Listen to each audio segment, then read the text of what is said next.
the first thing I recommend people do before you even put fingers to the keyboards to apply for a particular vacancy is to do some research on yourself first. And by that I mean, just ask yourself the question, if I were to wake up tomorrow in a career that I enjoyed, what would I be doing and how would it make me feel?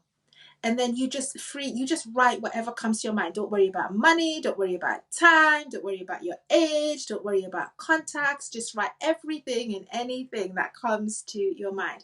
Do you want to work in a big company or a small organization? Do you want to work in a not-for-profit organization? Is there a particular sector?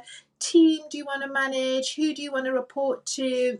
Salary you want to earn, the kind of values you want that company to have. If you're somebody who you're going to be managed, what kind of qualities have you admired in your last managers?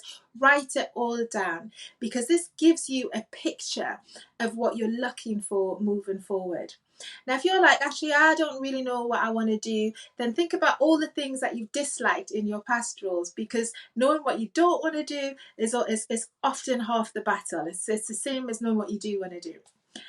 And when you've done that, I want you to then get clear really about your salary. How much do you want to earn?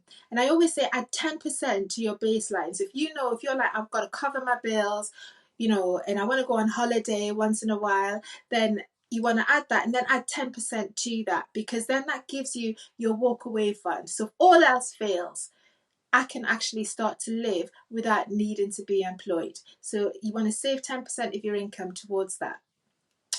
And then when you've got an idea of what you want to do, then you start looking for roles and organizations that align with that. Because that's where the matchmaking process starts.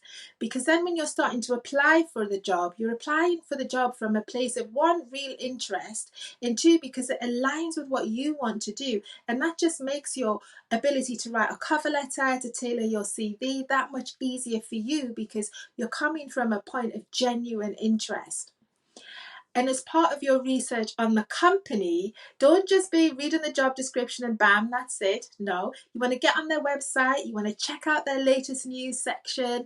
If you know the person, so for example, if the job description says this role reports into the head of marketing, then go and do some research on the head of marketing, because that person could be your line manager and you want to get to know who they are to make sure that they line up with how you want to be managed and, and what your career ambitions are. You can jump onto their LinkedIn, and I always call like professional stalking. Looking at what they've liked gives you an insight into their character. Looking at maybe they've written some blogs or articles that really trigger something in you, that resonate with you. All of that is data that you can put into your job application. So do your deep dive of research. And if you're applying for senior management roles, I always say download company accounts, because you can see how the business is doing. And you can download those for something like £3 from Companies House Records. But also look at what their competitors are doing and how that company lines up. So the more data, the more research you can do. I would say it's like mining for data. The richer your application will be. And that's how you can stand out from the crowd.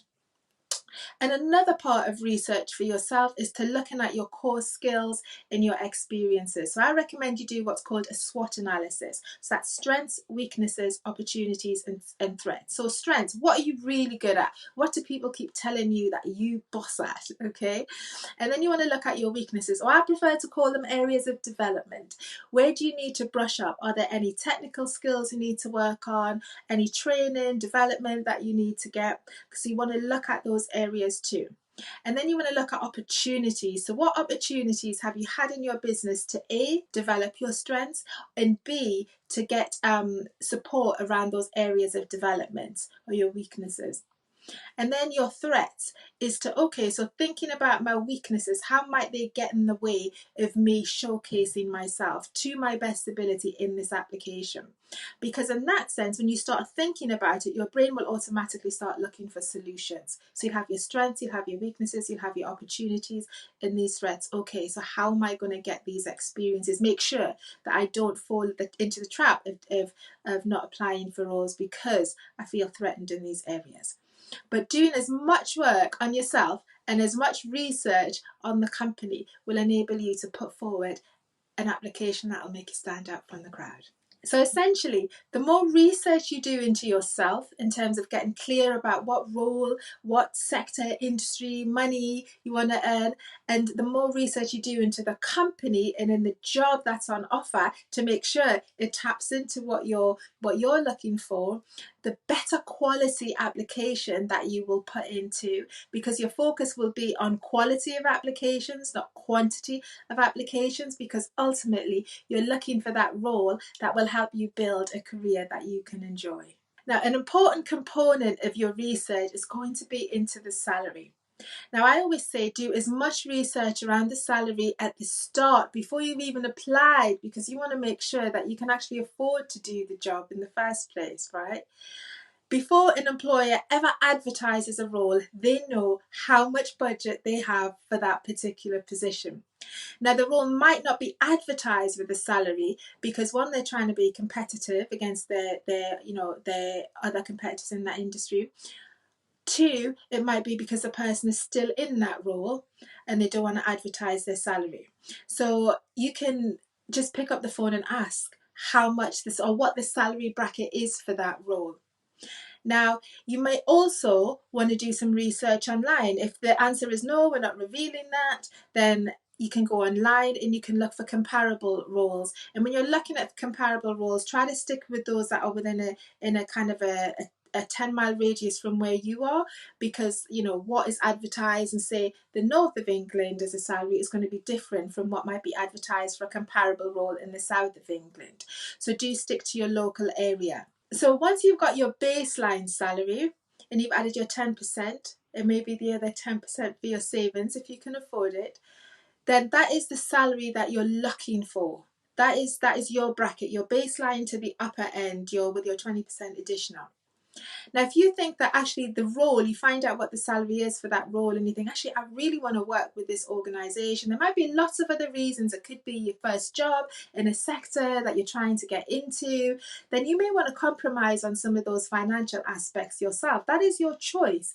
And you may, as you get, because we're aiming for a job offer here, that when you get that job offer, you can start to negotiate some other additional benefits. For example, there might be professional development training that they can offer you. There might be season ticket loans to support your travel. You may be able to have gym memberships and well-being support. There might be a whole load of packages that will compensate for what you might have missed out financially. But fundamentally, before you put fingers to the keyboards, do some research on finances and never be afraid to talk money. Never be afraid to pick up the call and ask, what is the salary bracket? What is your budget for this role? Because ultimately, you're not going to work there for free.